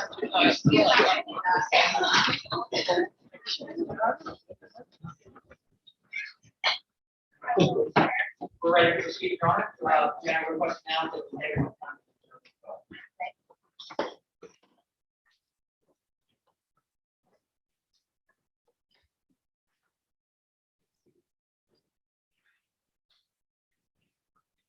At the beginning of this trial, I told you how costly even a moment of distraction can be. And we've shown you exactly what that cost was. The life of 17-year-old Jenny Cox. Today, we put on evidence to show you how there were choices that were available to the defendant. There were choices that he made and could have made that would have avoided everything here today.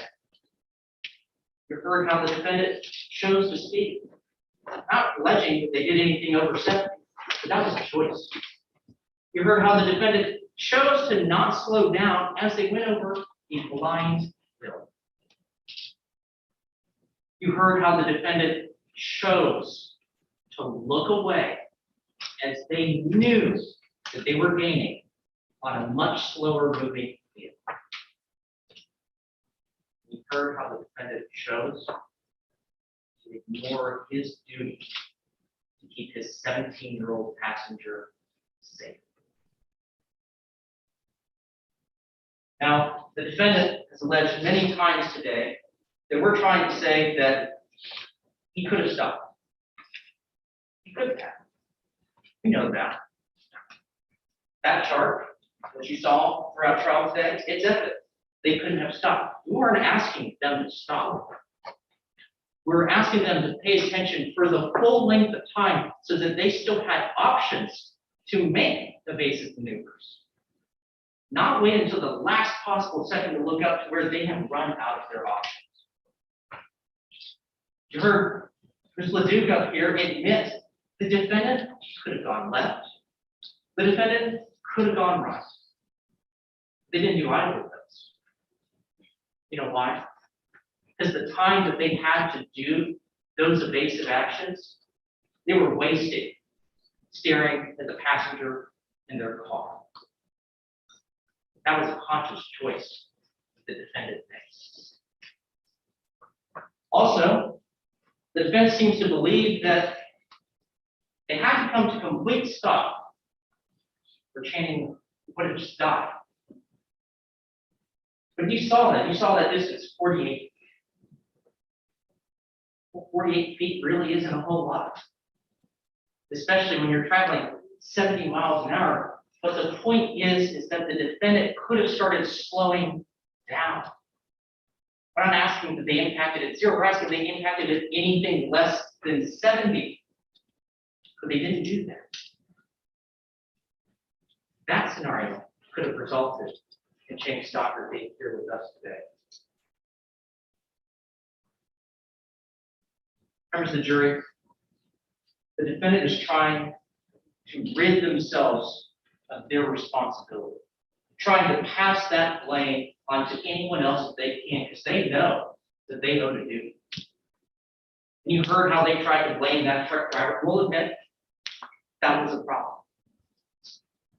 You heard how they're also trying to blame poor Denny Shepard, the driver of that U-Haul. I think you heard her name maybe once today, maybe once. And they didn't even dispute how poor Denny Shepard wind knocked over her U-Haul. How was she negligent in any way? She wasn't. And that goes to show you how the defense is trying to point the finger wherever they can, whatever it takes to shirk their responsibility, whatever it takes to pass that blame on to someone else, because they're aware that they owe a duty to their past. And members of the jury, you're going to get some questions at the end of today. I'd like to go over some of those. The first question is going to ask you, did the negligence of any of the parties below approximately cause the death of Channing Stocker? Now, let's talk about what negligence means. You're instructed that the term negligence means the failure to use ordinary care. That is, failing to do what a person of ordinary prudence would have done under the same or similar circumstances. Today, we provide you with competent testimony that the defendant did not act as any ordinary imprudent person would have. An ordinary imprudent person would have slowed down before cresting that blind hill. An ordinary imprudent person would have been aware that they're approaching a vehicle they're about to pass and slowed down regardless. An ordinary imprudent person would have kept their eyes off the road. Which is why we believe at the end of the day, we've shown you that Mitch Murphy didn't act as an ordinary imprudent person did. We think that you should mark, yes, he was negligent. Now, as I told you, that I fully admit to, Billy Bob Barnett was negligent as well. He should not have parked his vehicle in the middle of the right-hand travel portion of the road. But despite that, while he shouldn't have done that, things do happen. U-Hauls flip over. Accidents are always just over the next rise, which is why drivers are expected, regardless of the circumstances, to be aware of their surroundings and act as defensive drivers. That means ready to do whatever procedure or maneuver they need to do to avoid costly mistakes. We'll admit to you, Billy Bob Barnett was negligent as well. For the reasons I just told you, Denny Shepard, you've heard from once today, how the defense even admitted that it was the wind that knocked it over. She's not there. Because you answered yes to 2 of these, we're going to go on to question number 2. Question number 2 is going to ask you to apportion or chop up that negligence and distribute it amongst the parties. Now, since Denny Shepard, the driver of that U-Haul, we decided wasn't negligent, she gets 0%. I told you, once again, how the driver of that 18-wheeler, he was negligent. He made a poor decision while he was trying to help. But we believe in the end, he was at most 25% negligent.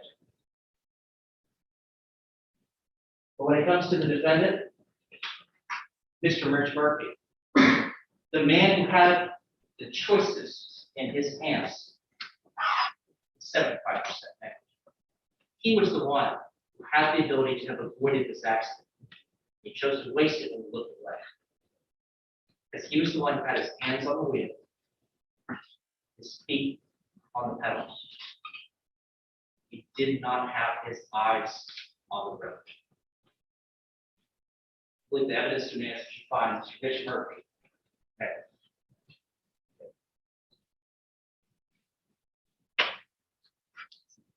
Governor Ferg again. May I set up the well for Mr. Mark today? You may.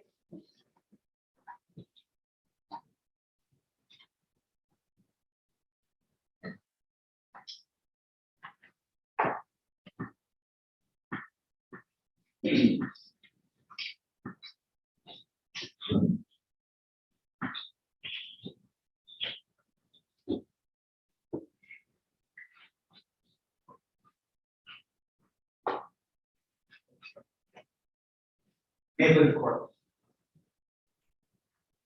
In today's case, you heard about two individuals that were at the wrong place. at the wrong time.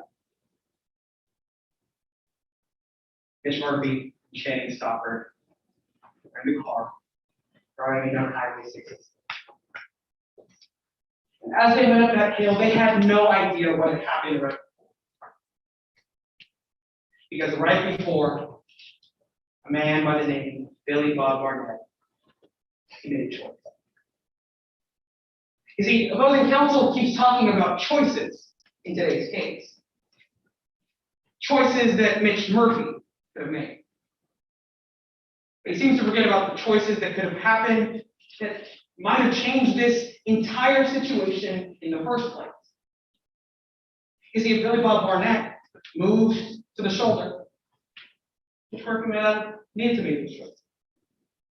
If Billy Bob Barnett may have put out some cones, some flares, any of those reflective triangles, or even put his hazard lights on, Mitch Murphy's choices wouldn't have been important.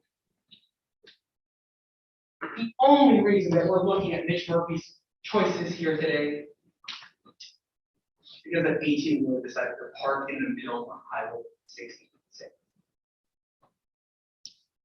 And you choose to stop and help somebody, it shouldn't make things worse. But that's exactly what Mr. Barnett's decision in today's case did. So now you've heard a lot of testimony and a lot of evidence about this car accident. And just like opposing counsel, I want to go over some of the questions of law. These are those same questions that you just saw on the way up. But I want to focus on specific portions that opposing counsel didn't talk about. You see, he talked about the definition of negligence, but that's not all that you're going to be asked. You're going to be asked, did the negligence of any of the parties below approximately cause the death of Shannon Stockford? Members of the jury, Judge Novak's going to instruct you on what that means. But I just want to give you a bit of what that actually is. Here, Lone Star. You see, proximate cause means the cause which, in a natural and continuous sequence, produces an event, and without which cause such event would not have occurred. So what that means is that if we look at the person's negligence, but it wouldn't have changed anything, well, then you can't find yes here. So if we look at Mitch Murphy's actions, yes, he was going 5 miles per hour over the speed limit. Yes, he glanced over at his girlfriend. But if that wouldn't have changed anything, then you can't find yes. So what evidence did we find, regardless of what his decisions may or may not have had on the accident? Well, if you remember Ms. Jensen's testimony, she said that this chart that she uses tells us how long it takes for someone to come to a complete stop. You see in remember in blue, that tells us that if someone's driving the speed limit, it takes them 217 feet on average, plus 71 feet to react. That's almost 300 feet that someone would need to stop. That would have been cool. There's 200 feet that you've heard time and time again. But then look at Mitch Murphy's speed. He told you he was going 70. Well, I need 252 to a total of 329. So anybody acting as an ordinary person in his circumstances They would never turn stop. Anybody who's going the speed limit like opposing counsel wants you to do, they wouldn't have the ability to stop. And so keep that in mind when you're answering this question. Now, when you answer this question, members of the jury, we're going to ask that you say, when answering this question of did the negligence of any of the parties approximately cause the death of James Stockard, when you write next to Mitch Murphy, we ask that you write yes. Looking at Billy Bob Barnett, keeping in mind all of his decisions that he had in today's case. We ask that you say yes. I want to talk about Denny Shepard. Opposing counsel talk a little bit about it. He's right. You haven't heard much from her in today's case. Officer Jensen decided that she wasn't good enough to talk to on the scene. And so we have that the wind knocked it over. Members of the jury, the wind had knocked over that U-Haul. You wouldn't be here. None of what happened would have been here. None of what happened would be the reason that was here. And so for that reason, we're asking you to say yes. And now I'll go on to that second question. Because if you say yes more than two parties, then you have to move on to question three. Now, we understand that you may say yes to Mitch Murphy, because as we already mentioned, he was going 5 miles per hour. He was lights over his car. And so I'm going to say, if you say yes to all three parties, that's how I'm going to proceed with this one. Because what we're asking is that when it comes to Mitch Murphy, you give him, you say a portion, a maximum of 20%. When it comes to Denny Shepard, well, again, haven't heard a lot from her. We're asking you to apportion at a maximum 10%.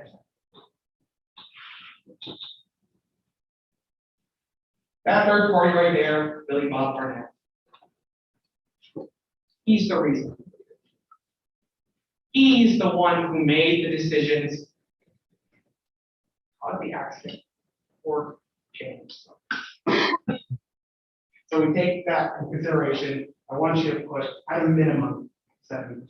And I want to talk about this a little bit more because you see, the question here, the second one is who's more at fault? And so let's talk about that. Mitch Murphy, 25-year-old who just seen his girlfriend in 3 weeks. His height is going to drive 5 miles per hour over the speed. Said that he's going to drive over. I get no reason for anything going on with the road. But why did he think there was anything going wrong on the road? You see, that goes back to why Billy Bob Barnett is more responsible. The reason that he didn't think anything was going on the road is because Mr. Barnett didn't indicate to him that there was. We're talking about a man who's had over 30 years of experience. He's driven a truck almost every day. And so it's not just random parking in the middle of a highway. He was doing his job that day. And part of his job, he decided what he was going to do was stop and help somebody, but not tell the people behind him. That's not the type of actions that we want to keep here in the great state of Lone Star. See, members of the jury, I want to talk to you about the concept of responsibility. I heard Mr. Murphy take a second today. Tell you that he was sorry. So that he apologizing, brings back this moment.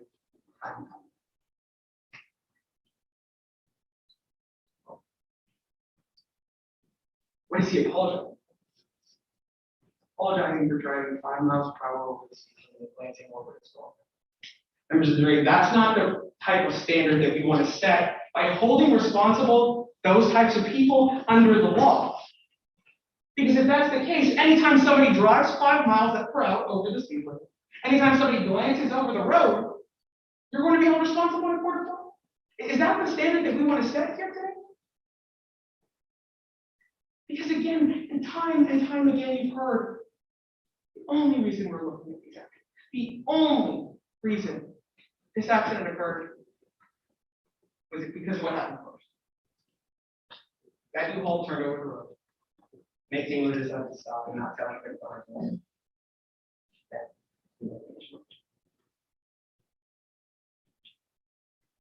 Opposing counsel told me that it was 41 inches skid marks. That's when we know that he was going too fast, going faster than that, or that he wasn't, his eyes weren't on the road. Remember from Ms. Jensen, she told me, she doesn't actually know what he saw. She can't actually tell us when he pressed on the brakes, because while there was 41 feet of skid marks, well, it could have been earlier. That's just when his brakes happened. So I challenge opposing counsel when he walks up here today to answer a question here.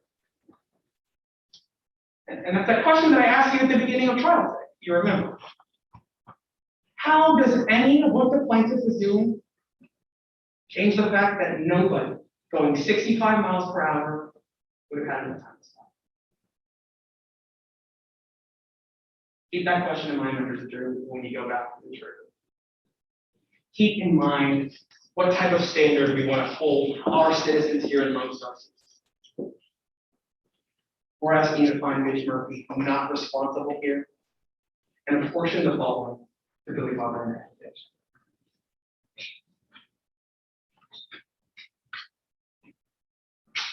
How much time I have left to rebuttal? 7 minutes.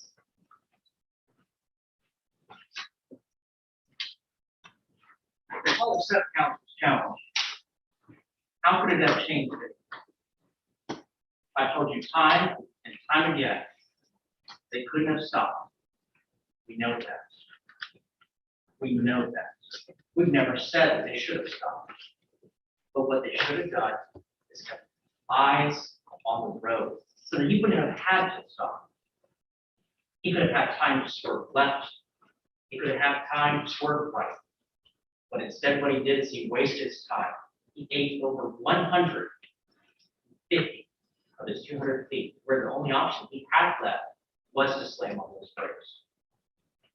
That's the option he left himself with. Members of the jury, the evidence demands that you find the defendant Mitch Murphy negligent for having caused the death of a 17-year-old girl. Two wrongs don't make it right. It's a defense of life.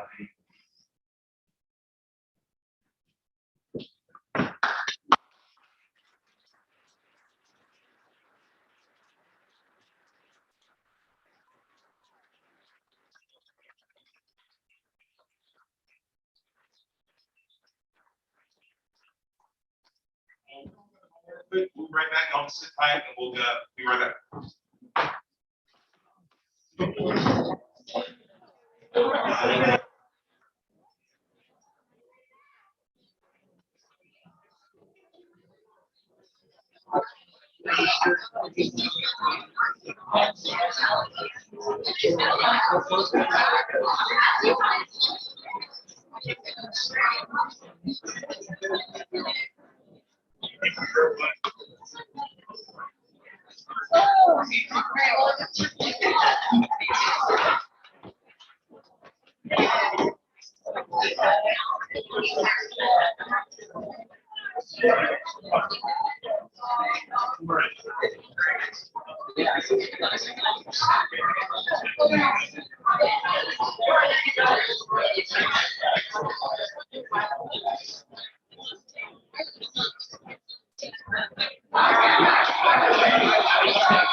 Okay. Gonna say a couple things. So first of all, I should say, I thought that was a fantastic design. I thought the level of creativity, some of the cool stuff we saw, we got the tape measure pulled across, we had stuff being drawn. I just thought it was really cool. And so these are always fun when they're really good. And so I'm glad we got to see a good one today. So well done by both of you. I really appreciate the level of thought y'all put into it and y'all really cared about. Makes me happy. I want to introduce our judges. We have 3 fantastic judges today. I know most of you know 2 of them. And some of you know the 3rd one well, but I want to introduce you anyways. First we have Kenzie Lakey. She graduated from Baylor Law, obviously, this summer. She was the winner of the Mad Dog, most recent Mad Dog competition. So she is a winner of this competition. One of the people joined her ranks. She was also a finalist for the Puerto Rico Montreal competition this spring, and she's currently an associate attorney at the law firm Anderson Riddle in Dallas, Texas. I also want to brag on Kenzie. Kenzie sent me an email like a month ago where she was like, hey, can I come judge Mad Dog? I don't get a lot of people who do that, and I just want to say it warmed my heart very much. So glad to have Kenzie back today judging for us. Our other judge here is Jessie Cox. Jessie graduated this past spring from Baylor. She was the winner of the previous Mad Dog competition, one that Kenzie won. She was a semi-finalist last year at the Summit Cup competition, a semi-finalist at the National Civil Trial competition, and a regional champion at the 2021 National Trial competition. Jessie's legacy at Baylor Law is very, very strong. You forgot my finalist at the court competition. This is practice court, so no, I'm kidding. She also did that. So, and also has a giant ego. She is currently a clerk for Judge Anderson in Eastern District, Texas.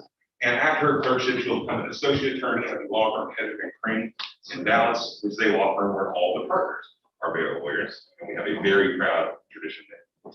Last but not least, I'd like to introduce you all to Judge Christine Novak. She is also a graduate of Baylor Law. She was also a winner of the 2004 version of this competition. It was not like this, but we were on a team together and won.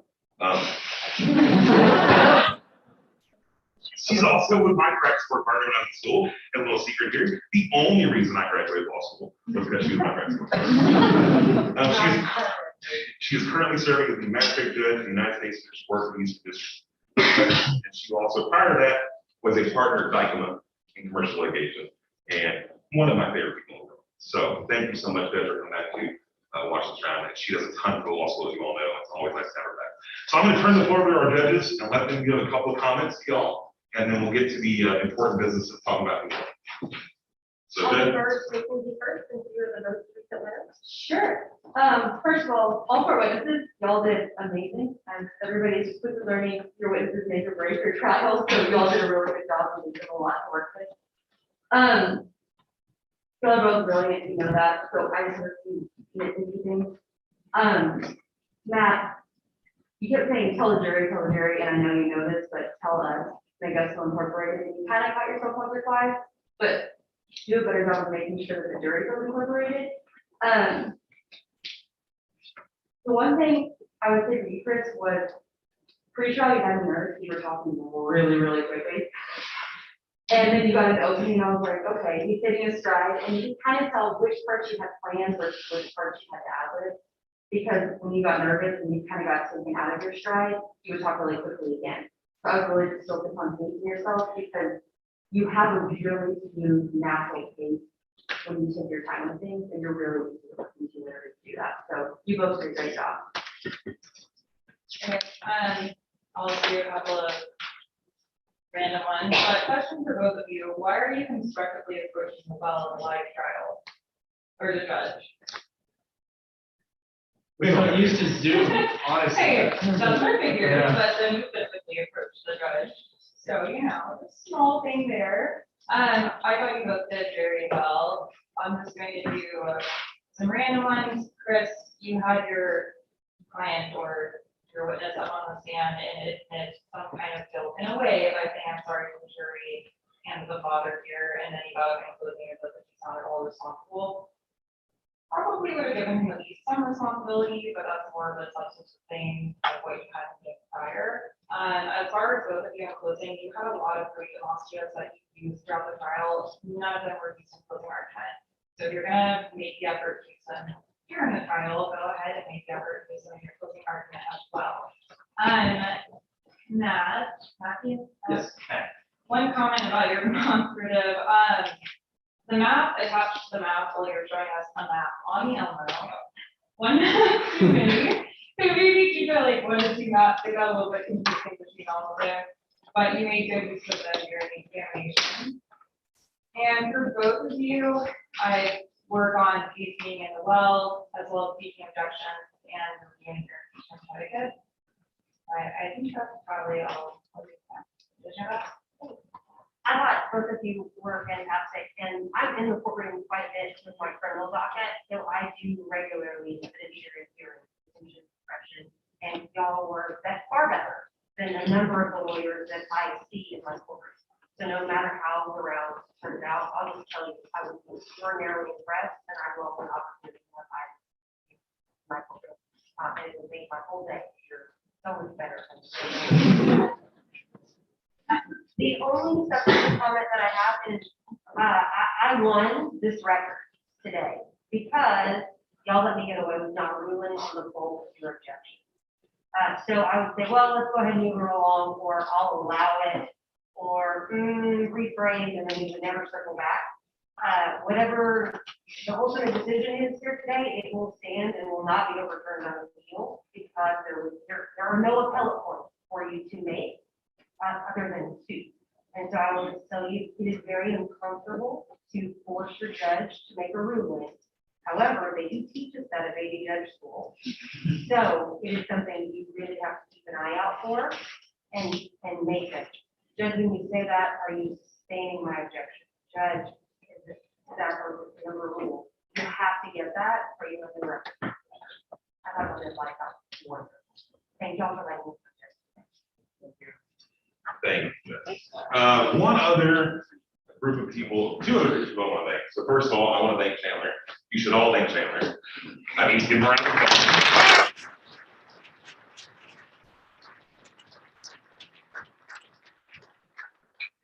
All this happened, Chandler got all the judges, and not only that, what I like most about Chandler is it's always with a smile on his face, it's never exasperated, he maintains a pleasure to work with.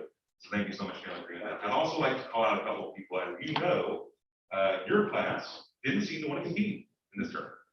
And so I had to send an email to your entire class begging people to sign up to compete in this tournament. And I'd like to name the 8 people who signed up to compete when I asked them to. Christine Brown, Amina Ding, Tyler Farrell, Madeline Garcia, Luke Marvin, Emily Norman, Aaron Smith, and Harrison Watson. Let me just say, I appreciated it, and I respected it. They tried, I respect that you showed up when I asked you to, and hopefully I'll see you in court with her shortly, and I'll get played after this. But I want to let y'all know here in the room how much of it means y'all side. With that, we have to give them some awards. So I want to say this, it was incredibly close. And by that, gentlemen, I mean, it came down to one single ballot. So there are no losers in this room. There are two guys who did an excellent job, who are going to go on to be excellent lawyers, who are about to keep across the spring, and hopefully do great things. Oh, before I say this, I also want to recognize Amber Mickey and Daniela Batkuljic, who made the semifinals and also lost in very, very close rounds. So we've had three really, really good rounds in this thing. With that being said, second place, when I announce your name, please come up here, and I think we're gonna take a photograph. Second place in this year's Bad Dog competition goes to Chris Ruth.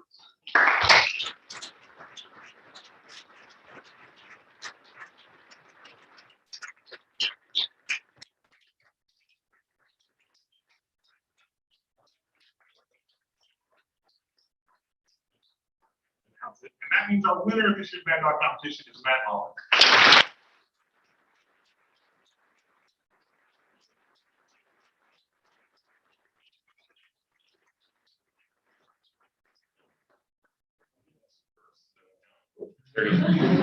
So that's it. I appreciate y'all being here. It's really